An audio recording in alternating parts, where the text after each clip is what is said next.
In today's video, I'm going to teach you how to use Calendly as a virtual assistant, 5 minutes.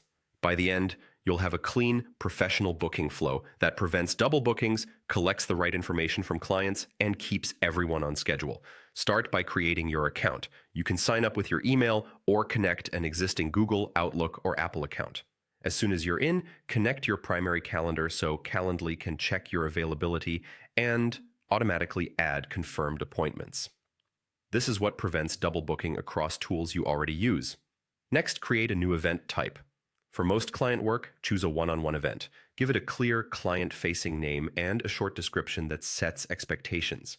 For example, spell out the purpose of the meeting, what you'll cover, and any prep clients should do beforehand. Choose how long the meeting will be. Pick a duration that matches the purpose, shorter for quick intros, longer for deep dives. Then set where the meeting will happen. Select phone, Zoom, Google Meet, or another option your client prefers.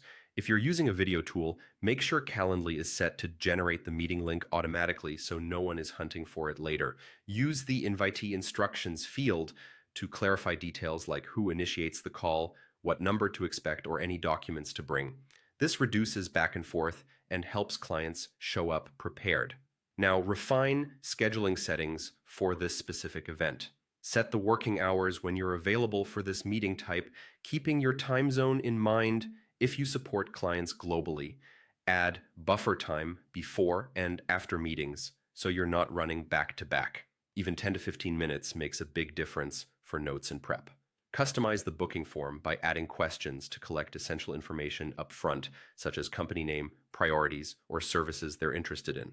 Mark the most important questions as required so you have what you need ahead of time. Turn on confirmations and reminders so both you and the client receive automatic emails. Keep the tone friendly and include any prep steps. Make sure clients can cancel or reschedule from those messages and that the links are clearly visible. If you charge for certain sessions, enable payment collection using an integration like Stripe so payment is handled during booking. Finally, copy your unique scheduling link and share it via email, your website, or your email signature. Once clients book, everything syncs to your connected calendar automatically. That's it. Your Calendly is set up like a pro VA.